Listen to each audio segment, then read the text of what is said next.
पश्चिमी यूपी का जब भी जिक्र आता है तो सबसे पहले जहन में आती है यहाँ के गन्ने की मिठास। लेकिन अब मेरठ की गन्ने की मिठास के साथ ही यहाँ के बासमती की खुशबू भी दूर दूर तक लोगों को अपना दीवाना बना रही है।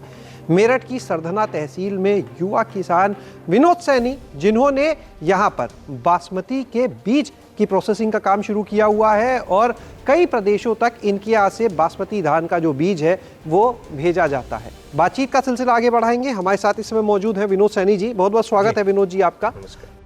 इन्होंने खेती किसानी शुरू की तो इनके घर वाले इनसे खुश नहीं थे। इनके परिवार के लोग चाहते थे कि बेटा किसान ना बने बल्कि किसी अच्छी मल्टीनेशनल कंपनी में नौकरी करे। आखिर ऐसा क्यों? और जब घर वालों की रजामंदी नहीं थी तो ये सफलता का जो शिखर चूमने की बात है, यहाँ तक आखिर कैसे पहुंचे, इन्हीं से जानते हैं। जितनी लागत खेत में लगती है उस हिसाब से जो है फसल का मूल्य जो है किसान को नहीं मिल पाता है। इस वजह से किसान जो है अपने बेटे को किसानी से दूर रखता है।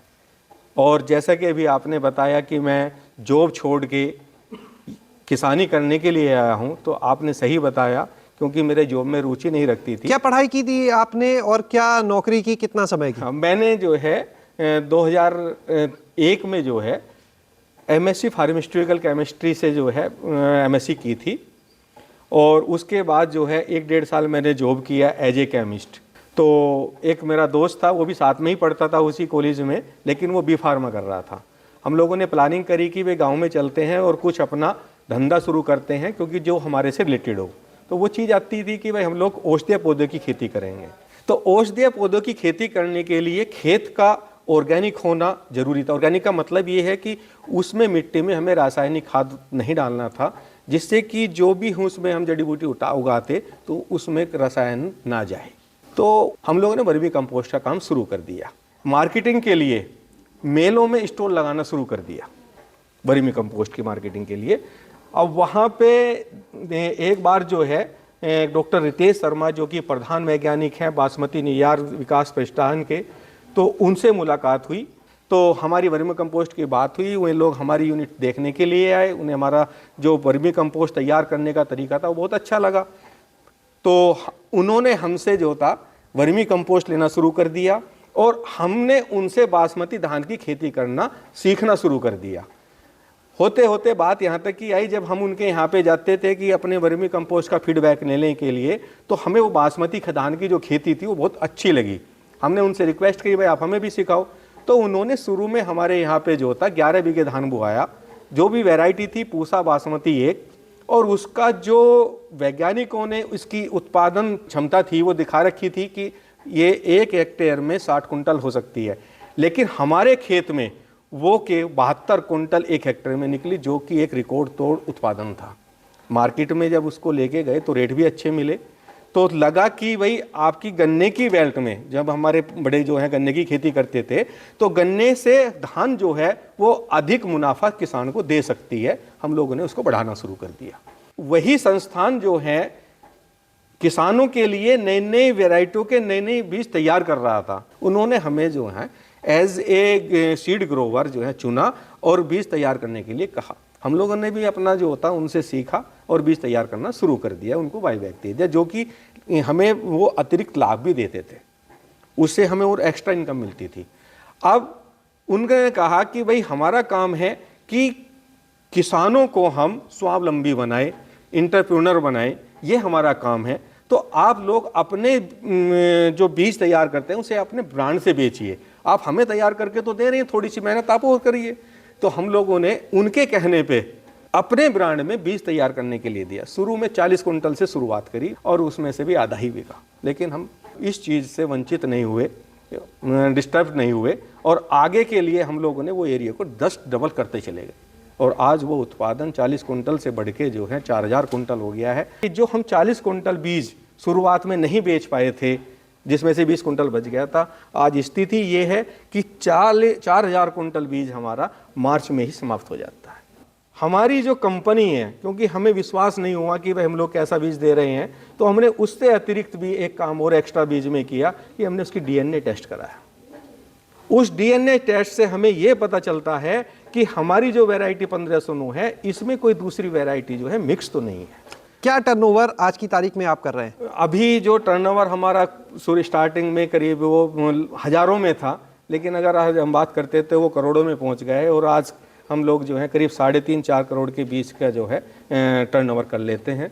कितने तरह का बीज यहाँ पर बासमती का आपके यहाँ रहता है? हाँ, एक्चुअली हम लोग यहाँ पे करीब जो हैं 9 बासमती की वैरायटियों का बीज तैयार कर रहे हैं, जिसमें पूसा बासमती 11-21, पूसा बासमती 17-18, पूसा बासमती 18-85, पूसा बासमती 1509, पूसा बासमती 1847, पूसा बासमती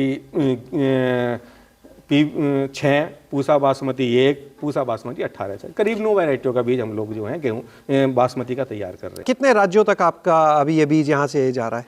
अभी इसमें आपका पंजाब हो गया, हरियाणा हो गया, उत्तराखंड हो गया और उत्तर प्रदेश के करीब 25-26 जिले जो हैं उसमें इन्वॉल्व होते हैं। निर्यात की अगर बात की जाए बासमती के, हाँ, ये भी पहली बार हमारी एफपीओ ने जो है, जो उत्तर प्रदेश निर्यात नीति 2019 थी, तो उस योजना के तहत हम लोगों ने 50 हेक्टेयर का एक क्लस्टर बनाया। उस क्लस्टर को बना के जो है जितना भी उत्पादन हुआ उसका 1/3 हम लोगों ने एक्सपोर्टर से एमओयू साइन करके और उस एक्सपोर्टर के द्वारा लेबनान में वो गया था, जिसकी प्रोत्साहन राशि जो है, जो प्रोजेक्ट है उसमें 10 लाख रुपए की राशि जो है वो प्रोत्साहन के रूप में एफपीओ को दी जानी थी, जिसमें पहली किस्त 4 लाख रुपए की जो है वो एफपीओ के खाते में क्रेडिट हो गई, जो कि पहली ही एफपीओ जिसने अपने खाते में गवर्नमेंट की प्रोत्साहन राशि को क्रेडिट किया। अगर किसान धान की खेती कर रहा है तो बाजार में बहुत सा किसान है एमएसपी पे यानी न्यूनतम समर्थन मूल्य पर अपनी फसल बेचता है, या बाजार में खुले में अच्छा दाम मिल जाए वहाँ अगर बीज के रूप में बेचे तो उसे कितना अधिक मुनाफा होगा? देखिए, अगर मैं बात करता हूँ एमएसपी की, बासमती में एमएसपी नहीं है, बासमती में एमईपी है।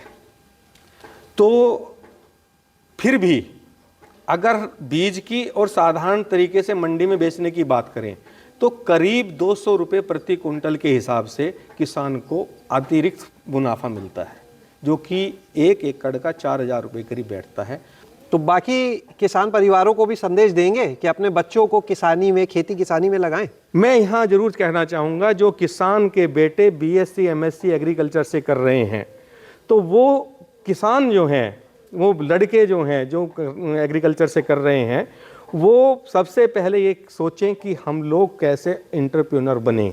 नौकरी की तमाम उम्र है, जब चाहे जब कर सकते हैं, लेकिन नौकरी के माध्यम से भी वो चीज़ें सीखें और अपना कारोबार शुरू करें।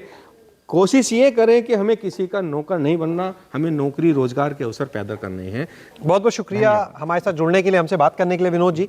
40 कुंटल बीज बेचना जिसके लिए मुश्किल था, आज 4,000 कुंटल बीज यहां से विभिन्न राज्यों तक जा रहा है। 800 से अधिक किसान सीधे तौर पर उनसे जुड़े हैं, जो यहां पर अपनी फसल को लेकर आते हैं, यहां पर बीज की प्रोसेसिंग की जाती है, उसे बेचाता है। और सबसे खास बात कि यहां पर बीज का डीएनए टेस्ट भी कराया जाता है, ताकि उसकी जो शुद्धता है कि जिस क्वालिटी का, जिस किस्म का बीज है, वही बीज किसान तक जाए, वही फसल तैयार हो, उसमें किसी तरह की मिलावट गलती से भी ना हो पाए, कोई चूक की गुंजाइश ना रहे। इन चीजों का विशेष ध्यान दिया जाता है। खेती किसानी घाटे का नहीं बल्कि बहुत बड़े मुनाफे का सौदा है। शैलेश अरोरा, गांव जंक्शन।